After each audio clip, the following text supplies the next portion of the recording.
Welcome friends to my YouTube channel Kishor Gajera. મિત્રો, આપણે અભ્યાસ કરી રહ્યા છીએ structure of balance sheet English medium. એની સેકન્ડ મેથડ છે, એનો આ લાસ્ટ સમ છે. આના પછી 4 શોર્ટ સમ આપણે જોઈશું. The following balance are in the books of વનાચન limited as on 31st March 2021.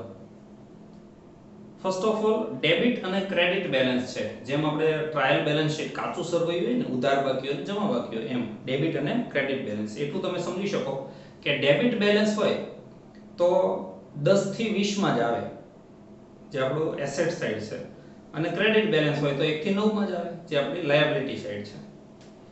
First of all, અહીંયા પ્લસ માઇનસ કરવાનું વધારે આવશે ડેબિટ ક્રેડિટમાંથી. એ ખાસ ધ્યાન રાખવા જેવો છે. આ સમ પણ વેરી મોસ્ટ આઈમ્પી 19 and 20. Land building, plant machinery, motor vehicle, ત્રણેયમાં તમે 10 નંબર ટિક કરો, એ ટેન્જિબલ એસેટ્સમાં આવશે. અને એ ટિક કરો, આપણે હવાલા ટિક કરીએ છીએ, A B C D M. તમે 1 2 3 4 એવું ટિક કરી શકો, પણ આપણે 1 2 3 4 તો પેલા નોટ નંબર ટિક કરીએ છીએ, એટલે A B C D એવું રાખીએ. એ ટિક કરો, એ ત્રણેયમાં A. સામેની સાઈડ છેલ્લેથી 5મી 6ઠ્ઠી વિગત જોશો તમે તો લખ્યું છે provision four depreciation, land building, plant machinery, motor vehicle. એમાં પણ એ ટિક કરો. એનો મતલબ એવો થાય કે ડેબિટ સાઈડ તમને એસેટ્સ આપી છે અને ક્રેડિટ સાઈડ એનું પ્રોવિઝન ફોર ટેક્સેશન એટલે ફોર ડેપ્રિસિએશન ફંડ આપ્યું છે. એટલે આ ફિક્સ એસેટ્સ માંથી ડેપ્રિસિએશન માઈનસ કરી અને પછી તમારે 10 નંબરમાં લખવાનું ટેન્જિબલમાં. એટલે આ ફિક્સ એસેટ્સ એની ઓરિજિનલ કોસ્ટ પ્રાઇસ મૂળ કિંમતે હોય, એસેટ સાઈડ ડેબિટ સાઈડ હોય ત્યારે. એટલે એસેટ્સ માંથી ડેપ્રિસિએશન માઈનસ કરવાનું દરેકમાંથી. આફ્ટર ધેટ ડેપ્ટર્સ, એમાં 17 ટિક કરો, એ ટ્રેડ રિસીવેબલમાં આવશે. અને બી ટિક કરો. એક્ઝેક્ટ સામેની સાઈડ તમે જોઈ શકો છો ઉપરથી ત્રીજી વિગત બેડ ડેપ્ટ રિઝર્વ છે. જો બેડ ડેપ્ટ રિઝર્વ એ ડેપ્ટર્સ માંથી માઈનસ થાય, એમાં પણ બી ટિક કરો. એટલે બી સામે બી, જ્યારે બી લખો ત્યારે પેલો બીજો બી જોવાનો સામેથી. ચલો, live stock number 10. Live stock એટલે જેને આપણે ઢોર ઢાંખર કહીએ છીએ, તે ગાય, ભેંસ, બળદ, હાથી, ઘોડા, એ બધું લાઈવ સ્ટોક જીવંત સ્ટોકમાં આવે છે. તો એ નંબર 10 માં આવશે ટેન્જિબલમાં. Loan to subsidiary company. જોજો, અત્યાર સુધી બે વખત લોન ફ્રોમ સબસિડરી કંપની હતું, પણ અહીંયા છે લોન ટુ સબસિડરી. અહીંયા સબસિડરી કંપનીને લોન આપેલી છે. આ એસેટ છે, નંબર 13 માં આવશે. Long term loan and advances 13 number tick કરજો. Cash and bank 18. Cash and cash equivalent. Tax deducted at source TDS. આપણો ટેક્સ કોઈ જગ્યાએથી કપાઈ ગયો હોય તો આપણને રિફંડ મળી જતો હોય છે, એટલે આ છે tax deducted at source number 20. Goodwill, patents number 11 intangible. Debenture redemption investments, રોકાણ છે, ડિબેન્ચર પરત નિધિના રોકાણો 12 ઇન્વેસ્ટમેન્ટમાં આવશે. Government securities investments term 6 month. જો અહીંયા શોર્ટ ટર્મ ઇન્વેસ્ટમેન્ટ કહી દીધા, 1 વર્ષ કરતા ઓછા હોય ને તો નંબર 15 માં જાય, 15 માં.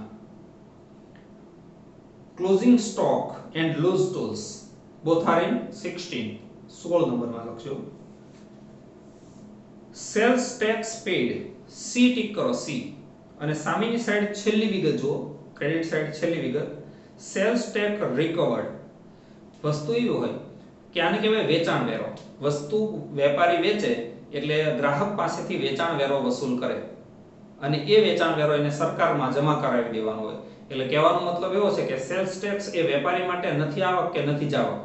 એને શું કર્યું, સેલ્સ ટેક્સ રિકવર્ડ 40,000, ગ્રાહકો પાસેથી 40,000 સેલ્સ ટેક્સ ઉઘરાવ્યો ખરો, પણ સામે પેડ કેટલો કર્યો? જો સેલ્સ ટેક્સ પેડ 30,000, 40,000 ઉઘરાવીને 30,000 ચૂકવો તો હજી 10,000 એને ગવર્નમેન્ટને ચૂકવવાના બાકી કહેવાય ને, તો આને કહેવાય છે અનપેડ સેલ્સ ટેક્સ. 8 નંબરમાં આવશે અધર કરન્ટ લાયબિલિટીઝ 10,000 ઓનલી ડિફરન્સ. ફરી વખત સમજો, ગ્રાહકો પાસેથી એને 40,000 સેલ્સ ટેક્સ ઉઘરાવ્યો અને 30,000 સરકારને ચૂકવો તો હજી 10,000 વેપારી પાસે પડ્યો હોય, એટલે એને કહેવાય ચૂકવવાનું બાકી. તો નથી તમારે 30,000 ની એન્ટ્રી આપવાની, નથી 40,000 ની આપવાની. આનો જે ડિફરન્સ છે 10,000, એટલો નંબર 8 માં લખવાનો થાય. પછી છે પેડ ડિવિડન્ડ, એમાં ડી ટિક કરો. A B C અને આ ચોથો વાળો આવ્યો ડી ટિક કરો, પેડ ડિવિડન્ડ.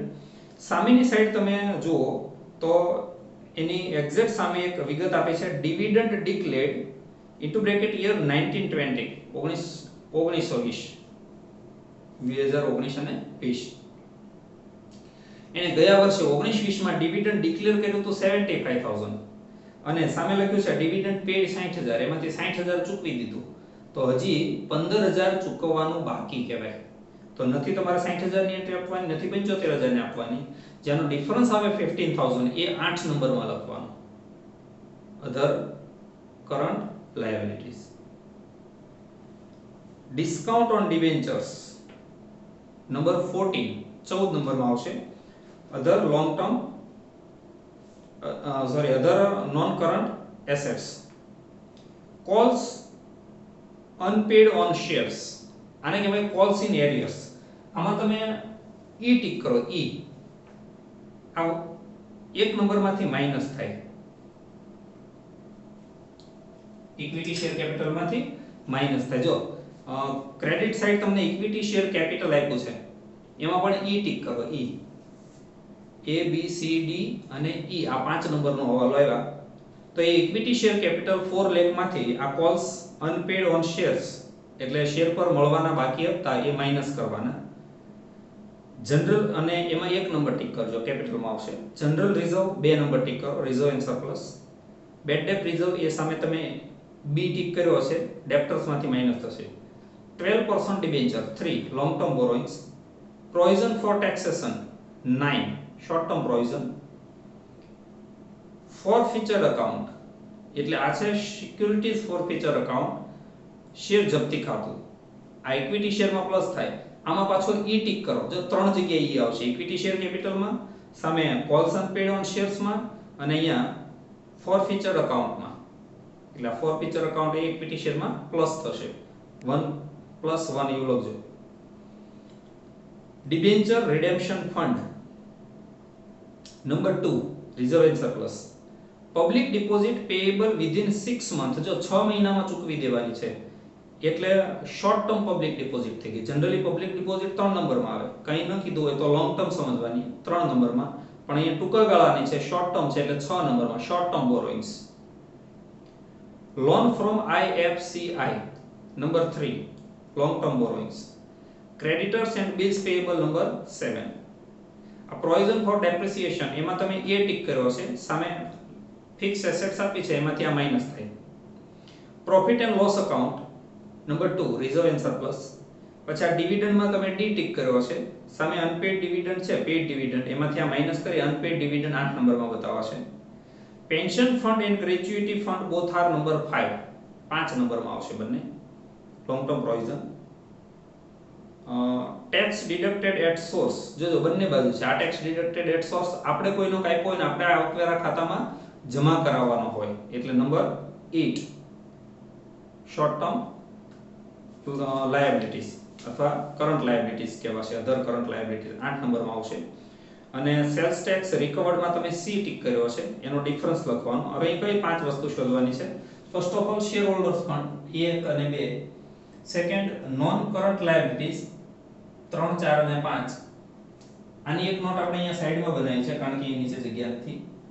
નંબર આને આપશું 3 કરન્ટ લાયબિલિટીઝ,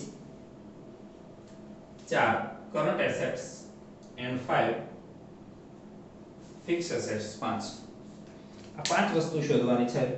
તો સૌપ્રથમ શરૂઆત કરીએ શેર હોલ્ડર્સ ફંડ થી. એમાં ઇક્વિટી શેર કેપિટલ 4 લાખ. તમે જ્યાં ઈ ટિક કર્યો છે જોજો, equity share capital 4 lakh minus calls unpaid એની અમાઉન્ટ છે 5000 એટલે 3,95,000. એમાં plus forfeiture account, forfeiture share account એની અમાઉન્ટ છે સામે 5000 એટલે પાછા 12 જશે 4 લાખ. આનો ટોટલ. હવે 2 નંબર જોઈએ, યાદ રાખજો તમને ક્રેડિટ સાઈડ બધી 2 નંબર ક્રેડિટ સાઈડ થી જ મળશે. General reserve 1,50,000,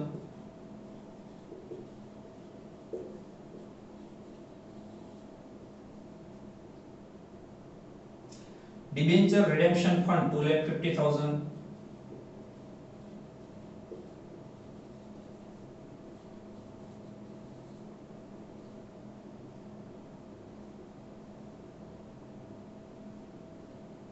profit and loss account 80,000,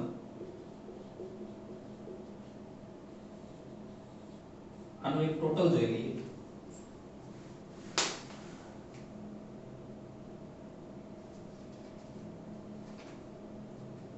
for like 80,000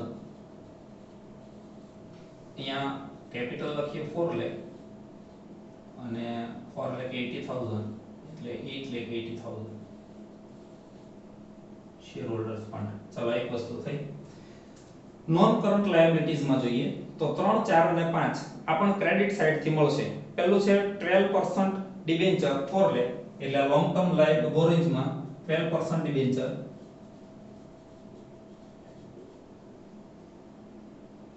4 lakh.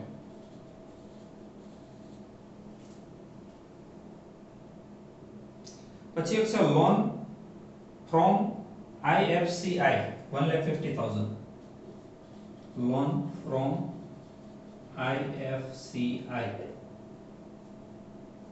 1,50,000.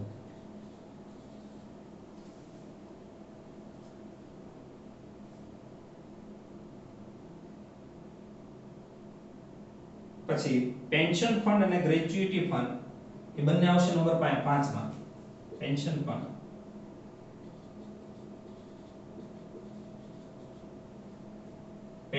Fund છે 35,000. અહીંયા T પણ લખાય અને S પણ લખાય.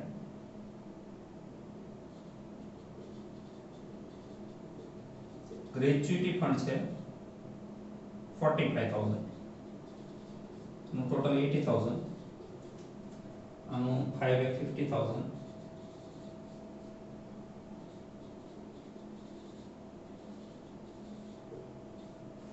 फाइनल टोटल જોઈ લઈએ.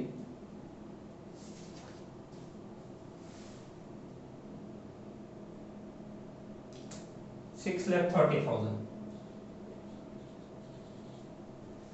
નંબર 3 કરન્ટ લાયબિલિટી 6 to 9 એ પણ ક્રેડિટ સાઇડ થી જ મળશે. પેલું પ્રોવિઝન ફોર ટેક્સેશન 950,000 50,000. પછી public deposit 6 month 1,50,000. Number 6 creditors and bills payable number 7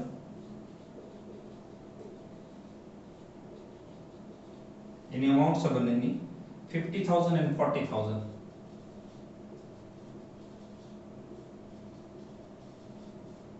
total અહીંયા લખી દઈએ 90,000.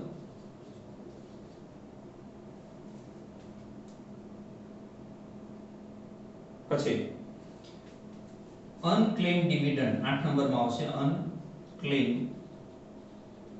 Dividend into bracket 75,000 total declared dividend minus 60,000 paid dividend 15,000 amount. પછી છે tax deducted at source અને TDS કહેવાય 5,000. અને એક બીજો આવશે unpaid sales tax into bracket એને 40,000 recovered કર્યો છે એમાંથી 30,000 પે કર્યો છે તો 10,000 unpaid કહેવાય એટલે ટોટલ આવશે 30,000.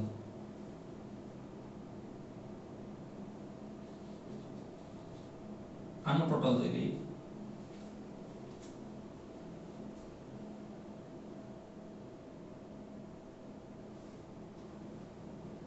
કરન્ટ લાયબિલિટીઝ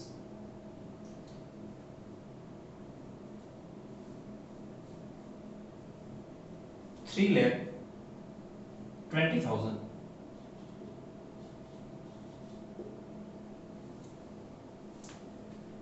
કરન્ટ એસેટ્સ જોઈએ 15 થી 20. હવે આ વસ્તુ તમને સામેની સાઈડ ડેબિટ સાઈડ થી મળશે. એક ડેપ્ટર્સ છે તો અહીંયા 17 નંબરમાં ડેપ્ટર્સ લખીએ. એની અમાઉન્ટ છે 55,000.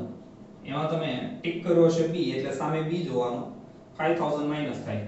માઈનસ બેડ ડેટ રિઝર્વ 5,000 એટલે બહાર જાય 50,000. કેશ એન્ડ બેંક 18,000 25,000 18 નંબરમાં 25,000 tax deducted at source 20 નંબરમાં 5,000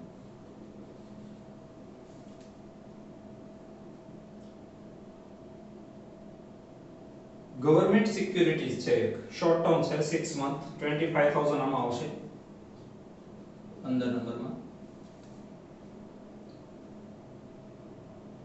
પછી closing stock and loose tools ઇન્વેન્ટરીઝમાં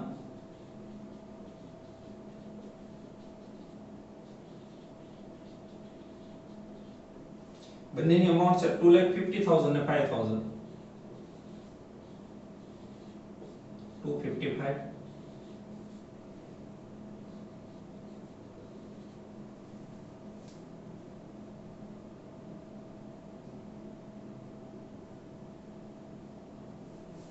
આનું total 50,000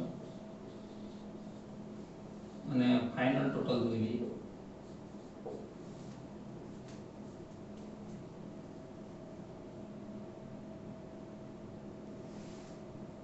current assets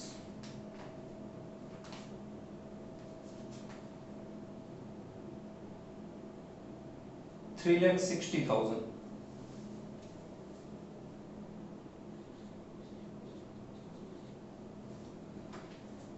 fixed assets 10 and 11 first of all land building यहाँ रखिए land building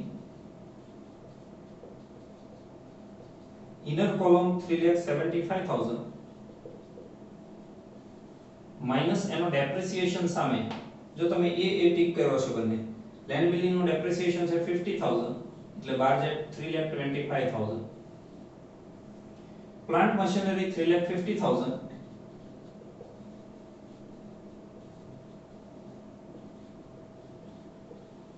એનો ડેપ્રિસિએશન સામે આપ્યો છે તમને 30,000 એટલે બાર જાય 3,20,000 મોટર વ્હીકલ 2,10,000 માઈનસ એનો ડેપ્રિસિએશન એ આપ્યો છે સામે 10,000 એટલે 2 લાખ પછી એક છે લાઈવ સ્ટોક 45,000 ગુડવિલ છે નંબર 11 માં 1,50,000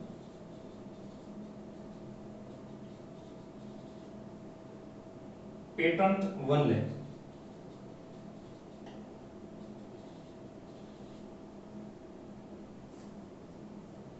બસ આ સિવાય કંઈ છે નહીં આનું ટોટલ આવશે 2,50,000 જે અહીં લખાશે અને આનું ટોટલ જોઈ લઈએ નંબર 10 નું 8,45,000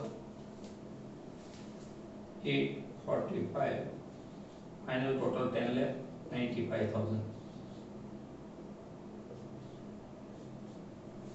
તો આ 19 અને 20 આ બંને સમની અંદર મોટા ભાગની વિગત આમાં આવી જાય છે મિત્રો આ સેકન્ડ મેથડ પણ પૂરી થઈ હવે આના પછી આપણે ચાર શોર્ટ સમ જોઈશું થેન્ક યુ ફ્રેન્ડ્સ